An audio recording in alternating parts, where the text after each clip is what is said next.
bienvenidos todos. Miren, hoy vamos a tener yo diría, una clase sobre todo muy, si pudiera usar un adjetivo, placentera. Les quiero platicar en primer lugar del compositor del cual vamos a oír dos obras, de las muchas que tiene, que es Camille Saint-Saëns, francés él, nace en el año de 1800, fíjense nada más, 1835 en París, quiere decir que son 5 años antes que Tchaikovsky, por ejemplo, 2 años después que Brahms, pero sin embargo vive hasta después de la Primera Guerra Mundial, muere en el 21 en Argelia, porque al final de su vida pasaba todos sus fines de año, por los fríos de Europa, se iba al norte de África. Bueno, fue la figura principal de la música francesa durante la década de los 70s y 80s de 1800, del siglo XIX. Se distingue tiene un talento, miren, yo creo que es quizá una especie de hombre del Renacimiento, un Leonardito da Vinci moderno, porque no solamente era músico, es impresionante la capacidad intelectual de este hombre, verdaderamente impresionante, en muchos sentidos. Miren, una inquietud total, capacidad de trabajo sin límite, fuerza admirable. Sobre todo en sus últimos años se hizo viajero y en aquella época, todavía antes de que se comercializara tanto el avión, por barco viajó varias veces a Sudamérica. Él fue huérfano de padre a los 3 años, o sea, prácticamente no conoció a su padre, y justo entonces una tía abuela que se llevaba mucho con la mamá, tía de la mamá, fue la que le dio sus primeras clases de piano, y nada más para ir viendo el tamaño de su talento, a los 10 años debutó en lo que sería como el Carnegie Hall o el Wigmore Hall de París, que es la sala Pleyel. Entonces, a los 10 años, con conciertos de Mozart y de un concierto, no logré investigar cuál, uno de Beethoven y otro de Mozart. Imagínense, a los 10 años. Tenía una memoria, ahorita les voy a platicar qué clase de memoria, pero tremenda. Le interesaba aparte las matemáticas, la arqueología, la astronomía y las ciencias naturales. Y verán que al final también la filosofía.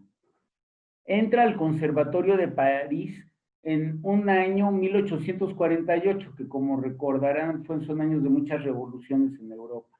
Se vuelve un virtuoso del órgano y tiene quizá una de sus obras más famosas, que no mejores, pero quizá más famosas, no porque no sean muy buenas las famosas, porque hay unas más desconocidas que son igual de buenas. La Sinfonía número 3 es para órgano, porque el órgano no es tanto como un concierto de órgano, pero sí tiene una parte importante. Y luego con un maestro Halevi estudió composición y orquestación. Y luego, por talento y no por ninguna otra razón, entra a la élite intelectual de París. Y lo reconocieron músicos como Rossini, Berlioz, la van a ver Berlioz lo que dice de él, Liszt y Gounod. Luego lo nombran organista de, no sé si recuerdan los que hayan estado en París, la iglesia de la Madeleine, que parece como una obra griega, digamos, la de las columnotas, creo que la construyó Napoleón. Bueno, allí fue el organista principal, que era como ser el principal organista de París, y promovió mucho la nueva música, pero la nueva música de su tiempo, Wagner, Liszt y Schumann, y también tocaba música de Bach, Händel y Mozart. Luego enseñó en la escuela Niedermayer y fue maestro ni más ni menos que de Gabriel Fauré. Y en 1871 funda la Sociedad Nacional de Música, que llegó a tener muchísima importancia en Francia, según el literato que probablemente algunos han leído algo del Romain Rolland, tiene la famosísima obra supuestamente basada en la vida de Beethoven, Juan Cristóbal, muy, muy famosa.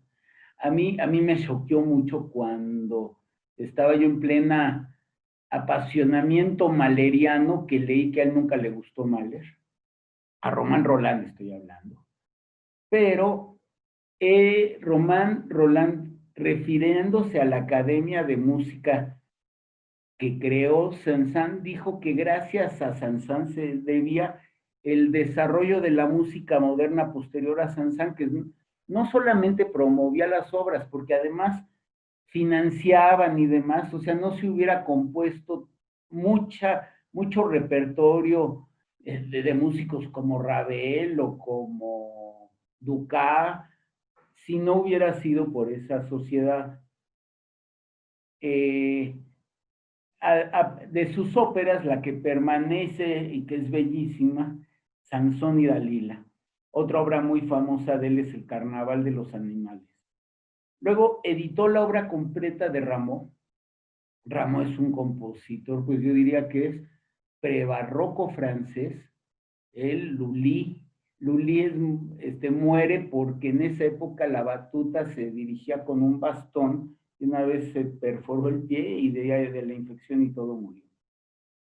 Hay una película muy bella sobre Lully, que son los, digamos, primeros músicos conocidos franceses. Digo, debe de haber muchos más, pero más populares. Luego, fíjense, incursionó con toda su inquietud hasta en el cine, porque hizo la música de una película muda que se llamó El asesinato del Duque de Guisa. Y hasta los 85 años, él muere de 86, como les decía yo, en 1921, todavía dio su último concierto para piano. Escribió aparte sobre botánica, instrumentos antiguos, música temprana, música contemporánea. De las óperas hizo 13 y fue el primero después de Liszt en animarse a componer los famosos poemas sinfónicos. Danza Macabra es el más famoso, que no son más que sinfonías sin el formato de la sinfonía. Además, pues conocidísimos sus conciertos. Estoy seguro que para piano son 5. Es más, hoy vamos a ver el tercero de violín y creo que únicamente tiene 2 para cello. Todos magníficos, van a ver. Y tiene una obra muy, muy popular, que quizás es de las que más se interpretan. Lo único que a mis papás les encantaba Sansón y Dalila. Es más, creo que en la película de Víctor Mature es la música que usan, la de Saint-Saëns. ¿Se acuerdan, no? Que él es, seguramente muchos la habrán visto. Como que una película bíblica muy bien hecha, tipo Los 10 Mandamientos, quizá no tan en esa época tan avanzada como Los 10 Mandamientos. Bueno, esta obra se llama Introducción y Rondó Caprichoso, que ya se me antojó ponerlo en la clase. Verán qué obra tan sabrosa, por decirlo, por lo sabroso, por lo gitano, es muy linda. También tiene una habanera para violín y orquesta. Les digo, al principio era revolucionario, luego lo tachan de reaccionario, de que era un técnico sin ideas, superficial. Pero miren, lo que les puedo decir es así. En las clases presenciales, lo único que he dado de Saint-Saëns fueron los 5 conciertos para piano. Y quizá luego no hablamos mucho de ellos ni los recordamos tanto, pero les puedo decir que fueron precisamente las clases donde yo sentía a la gente más a gusto. ¿Y por qué más a gusto? Yo creo que porque es música moderna con formas clásicas. Es más, se le podría considerar como neoclásico. Porque es música muy profunda, muy melódica, pero al mismo tiempo de una construcción no muy clara, muy emocional, medio impresionista, medio expresionista. Van a escuchar. Bellísima, bellísima. Es más, el principio del piano, del concierto para piano número 2 que vamos a oír, es romantiquísimo. Me recordó a ratos a Mendelssohn y a ratos a Chopin. Van a ver. Era astuto y ecléctico. Ecléctico quiere decir que toma lo mejor de todo y combinó lo antiguo y lo moderno. Como técnico era perfecto y quizá solo por debajo y quizá no, al mismo nivel de Mozart, es el gran niño prodigio de la música. Como les decía yo, aparte de que a los 3 años, imagínense, no solo empezó a tocar el piano, sino que ya componía, a los 5 analizó el Don Giovanni de Mozart, pero no la reducción para piano, sino toda la partitura con voces y la leía y todo. A los 7 ya hablaba latín, ya le interesaba la botánica y la geología. En su primer recital, al final dijo que iba a tocar cualquiera de las 32 sonatas de Beethoven que le pidieran, imagínense. Bueno, aquí cuando vino este pianista italiano que les platicaba que tocó las 32, la única vez que he ido la Hammerklavier, leí que son más de 1 millón de notas. Y esto fue en su primer recital. Dicen que tenía memoria absoluta, pero quieren ver algo peor, no solo para la música. Para la literatura memorizaba los libros de leerlos una vez. O sea, debe ser una memoria fotográfica muy extraño, pero además eso no le quitaba que era muy inteligente, tenía un IQ altísimo. Fue musicólogo, crítico, escribía poesía y teatro, y luego de revolucionario pasó, o lo consideraron más bien, ultraconservador. Él decía que perseguía al mismo tiempo la pureza estilística y la perfección formal. Era delgado, muy elegante, y era un enemigo muy, muy peligroso, aunque parecía inofensivo. Dicen que era inquieto, vivaz, de esas gentes tan inteligentes que hablan como cortado porque piensan más rápido de lo que hablan. Dicen que hablaba como loro y que caminaba como pájaro. Ah, bueno, ya ven que muchos pianistas hoy en día se animan, les llaman el tour de force, el tour de fuerza, a tocar las 32 sonatas de Beethoven. Bueno, esto es quizá todavía más pesado, si se le puede llamar así, o más meritorio. Él tocó en varios ciclos los 27 conciertos para piano de Mozart, imagínense. Era un poco arrogante, sin duda. Berlioz, les platicaba yo lo que dijo, a pesar de que lo apreciaba mucho, dijo, sabe de todo, lo único que le falta es inexperiencia. Y a algunos no los quiso nada, como a César Franck y a Massenet despreciaba su música. Inclusive hay una anécdota que en el Instituto de Música, no en la asociación que él creó, sino en un instituto oficial, es como la Academia de la Lengua o algo así. Estaban como candidatos él y Massenet. Massenet era totalmente, en este sentido es como Brahms, Saint-Saëns. Massenet era mucho más diplomático. Entonces, cuando eligen a Massenet y no a Saint-Saëns, Massenet le escribe una carta y le pone, cometieron un error, y le contesta a Saint-Saëns, coincido con usted plenamente. Fue toda la contestación. No quería, fíjense, no quería para nada, no apreciaba a Debussy, odiaba el Pelléas y Melisande, a mí me encanta. Y también, bueno, ese me encanta más. No le gustaba la música de Richard Strauss. De viejo, y hay motivos, ahorita se los platico, se amargó mucho. ¿Por qué? Porque tuvo una desgracia terrible. Y no tan viejo hasta eso, esto fue en 1878, el mismo año, su hijo cae por la ventana y muere, y su hija se muere de una enfermedad, sus únicos 2 hijos. A los 3 años se separan, no se divorcian, no nada, y Ya nunca volvió a ver a su mujer, que vivió hasta 95 años, murió ya después de los 40. Y se volvió, le dio como una manía por viajar mucho. Dicen que sentía que con ese intelecto y esas capacidades, él sentía que debió haber llegado más lejos y no se lo perdonaba. Escribe una obra filosófica muy dura.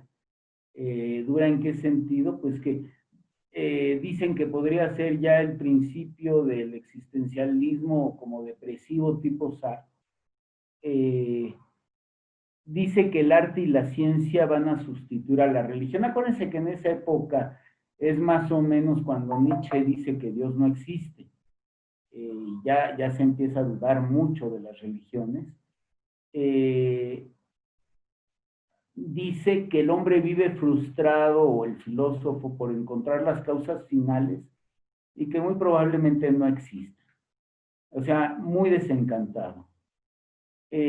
Bueno, su música, eso es de su vida, su música, lo leí, pero es una realidad, lo van a sentir ustedes, siempre tiene una elegancia clásica, y al que sí quería, fíjense, no quería Debussy, pero sí quería Ravel, y dicen que su música es el puente entre Liszt y Ravel, que aunque Liszt es húngaro, pues se desarrolla en París. Es tenue, sí es tenue, pero elegante, bien definido, también es muy bien definido. Y recomiendan, creo que esta sí la conozco, su septeto, pero hablan de un cuarteto para piano y de una sonata para violín y piano, que la voy a buscar porque probablemente mi papá la oyera, dicen que es maravillosa, según lo que leí. Ahora, sus conciertos son relativamente cortos, por eso quise dar dos. El primer concierto va a ser el de violín, número 3, y encontré una grabación que me fascinó con Joshua Bell. Joshua Bell seguramente algunos hasta lo habrán visto. Es de 1967, tiene 53 años, de un lugar del estado de Indiana, ya saben, muy cerca de Chicago. Pero estudia en la Universidad de Indiana y sus padres son los que lo introdujeron al violín. A los 7, otro niño genio ya toca un concierto de Bach públicamente, y a los 14 debuta con la orquesta de Filadelfia con Ricardo Muti. Luego a los 18 logra el máximo laurel musical en Estados Unidos, que por cierto es de los músicos americanos relativamente jóvenes más aclamados. Ahorita tiene 53 años. Quizá tipo Hilary Swank, yo creo que él está más valorado que Hilary Swank, Joshua Bell. Una infinidad de premios. Y además hoy en día dirige, ¿y saben qué dirige? Muchos que oíamos las estaciones en el radio de México de música clásica, tocaban mucho, inclusive llegaron a venir a México y yo los llegué a escuchar en vivo, creo que en el Auditorio Nacional, una novena de Beethoven, no, lo oí varias veces porque creo que tocaron las 9 sinfonías de Beethoven, la Academia de San Martin on the Fields, que su sede está allí en Londres, en la Plaza de Trafalgar, nunca he entrado, pero la he visto. Y tenía un director que era como uña y carne de esa orquesta, que era Sir Neville Mariner. Esa orquesta tiene menos instrumentistas. Bueno, ahora el que la dirige es Joshua Bell. Toca en varios festivales, entre ellos el que yo creo que es quizá es el que a mí más me gustaría ir porque es festival de música de cámara y además en Suiza, imagínense, el Verbier. Cambió un Stradivarius a otro Stradivarius, dice que fue como casarse 2 veces. El primero le había costado $2 millones. No, no sé cuánto le costó, pero le dieron 2 y él tuvo que poner otros 2 para hacerse este Stradivarius, que había sido de Bronislaw Huberman, un violinista legendario, además el fundador de la Filarmónica de Israel. hizo una vez un experimento muy curioso, que fue que se puso a tocar en el metro de Washington como limosnero. Y luego vacilando, que solamente una persona que lo acababa de escuchar lo reconoció. Y entonces dice, bueno, no me fue mal, recaudó $40. Toca también en Ravinia, en el Festival de Salzburgo. Hizo la música de violín para, digo, para una película yo no la vi, que se llamó El Violín Rojo, no sé si la habrán visto, creo que no es mala. Y también toca mucha música contemporánea y muchos autores contemporáneos que francamente desconozco han compuesto para él. Déjenme decirles que yo conocía los conciertos de piano. ¿Y por qué conocía los conciertos de piano? Vean qué anécdota. ¿Por qué me empezó a interesar la música de Saint-Saëns? Una noche, creo que después de la Sinfónica, o en casa de Herrera de la Fuente, el maestro Herrera de la Fuente, director en esa época de la Sinfónica Nacional, y que eran, pues, no diría yo amigos, pero sí conocidos de mis papás. Y a mí me caían re bien sus hijos, por cierto, uno pobrecito murió en la carretera. Y el maestro murió de 100 años, hace poquito, por cierto. Pero mi mamá le dijo, es que me tuve que bajar, pero estaban tocando un concierto de piano muy bello. Y dijeron que era uno de los 5 y me tuve que bajar del carro, ya no oí de quién. Y entonces, y dice mi mamá, y no es uno de los de Beethoven, no sonaba Beethoven. Y entonces dice, no, el único que recuerdo, bueno, creo que dijo Prokofiev y dijo Saint-Saëns. Sí, son muy bellos los de Saint-Saëns.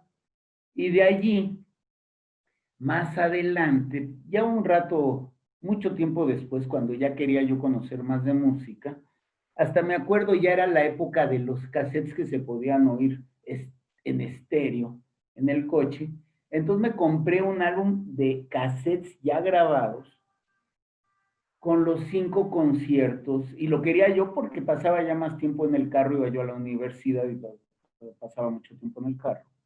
Y entonces los compré con un pianista italiano, que creo que es especialista, porque también van a ver, por eso escogí a Rubinstein, como que no se le da a cualquier pianista.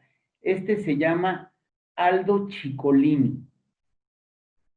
Van a ver qué buen pianista. Pero no, hoy lo vamos a poner con otro que también va a estar muy bien, que es Arthur Rubinstein, que ya platicamos de la clase pasada. Bueno, yo conocí los de piano y me fascinaron. Además venía en uno, creo que este septeto, entonces lo que es el tercer movimiento del primer concierto. No pasaba yo de él de tanto que me gustaba ese y el septeto, y yo creo que me tardé 2 o 3 meses oyéndolo y oyéndolo, claro, a ratos, en el carro, en el trabajo, en la universidad. Luego ya pasé al segundo, que es el que vamos a oír, y van a ver qué inicio, desde el inicio, que es, creo que de los 5 es el único que tiene ese inicio. Pero estoy hablando del de violín y no me quiero desviar tanto al de piano. Nunca había tenido la curiosidad de oírlos de violín. Y no recuerdo que en mi casa ni siquiera que mi papá o hablara o los tuviera. Inclusive hablaba más de otro compositor de conciertos para violín y probablemente de otras cosas más que desconozco. Una sola vez, y curiosamente mi hijo fue el que lo oyó y le gustó mucho, Biotam. Biotam es, si mal no recuerdo, él es holandés. No, miento, belga. Biotam. Bueno, el concierto, y además está muy bien Joshua Bell porque toca con todo el cuerpo. Empieza virtuoso como un ciclón en la orquesta. Es muy gitano, van a ver. Habla pichicatos, tiene una melodía muy sabrosa, a rato suena eslava y hasta judía.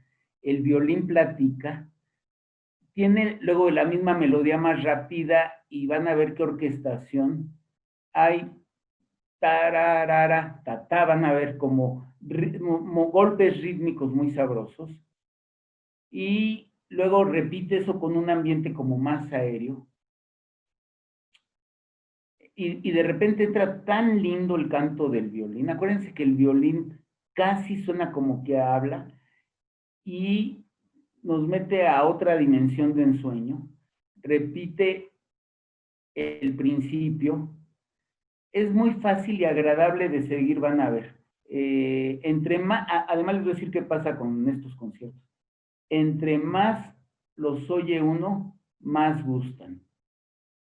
El tercer movimiento es juguetón, rapidito, alegre, casi infantil. Hay marcha con metales y luego ya huele a final. Del segundo movimiento no les hablé.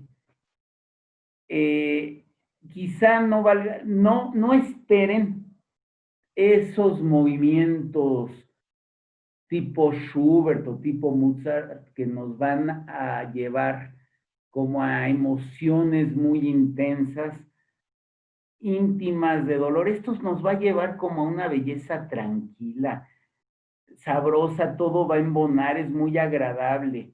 Luego también hay efectos como difuminado y tranquilo. Luego cuando repite cada repetición es más tranquila. Bueno, para que ya no se nos haga más tarde, empecemos con el tercer, no conozco los otros dos, ya lo último, les quería yo decir, empecé a oírlos de cello y la verdad no me jalaron y los dejé de oír, inclusive con Yo-Yo Ma, pero hoy entendí por qué no me jalaron. Y quizá si se oían en casa de mis papás, igual no me jalaron. ¿Por qué? Porque no trata de impresionar, sino, y para disfrutarlo verdaderamente hay que dedicarse a escucharlo. Cuando por fin en estos días tuve un rato de calma, me puse mis audífonos, en silencio, sin teléfono, sin nada, y pude escucharlo. Bueno, como quiero que ojalá todos puedan estar ahorita, olvídense de noticias, de teléfonos, de trabajo, de no trabajo, de todo, y trátenlo de escuchar, háganse un bien, porque es música que es profunda dentro de unas formas clásicas tan agradables y tan disfrutables como un propio Haydn o Mozart.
cuando estaba yo haciendo mis notas, me di cuenta que repetía en demasía la palabra deliciosa. Es que es música deliciosa, San, para mi gusto. Bueno, cómo toca Joshua Bell es muy, muy claro. Luego tiene momentos, no sé cómo describirlos, como que muy violinísticos, que me recordaban mi niñez, porque era lo que se veía en mi casa, o sea, muy violín, si se puede decir así. Luego es muy virtuosista. Luego las repeticiones son tan sabrosas y definitivamente yo creo que quienes lo tachan de conservador no tienen la menor idea, porque tiene cosas muy modernas. Por ejemplo, cuando toca muy, se fijaron que a veces tocaba muy, muy, muy, muy agudo. Ahí me recordó un concierto contemporáneo, maravilloso, de un compositor estonio, no recuerdo el nombre, que se llama Luz Difuminada y es concierto para violín, pero digamos contemporáneo de Arvo Pärt. Muy efectista también Saint-Saëns, como que le sacaba habría que irlo con otros violinistas, pero le sacaba un sonido muy extraño, pero bello al violín. No sé qué les habrá parecido, a mí no me molestó en lo más mínimo cómo se mueve Joshua Bell, porque no se ve que sea para hacer show, se ve que realmente lo está sintiendo, tan es así que al director, que no sé si es suizo, francés, o algo, pero ya ven que allí pues es gente bastante poco cálida, digamos, son bien fríos. Hasta el director y la orquesta estaban contagiados. También a ratos me anticipaba, bueno, me sonaba pero a uno posterior a él, que es Sibelius. Luego oyeron qué belleza cuando los violines y las violas tocaban juntas, qué cosa tan hermosa. Luego, otra innovación, bueno, el segundo movimiento se me hizo bellísimo. Y por último, otra innovación que ahí habla de lo no conservador que es que se dieron cuenta, o fue mi impresión, que los metales trompetas y trombones los mete hasta el mero final. Es algo como muy diferente a lo que estamos acostumbrados.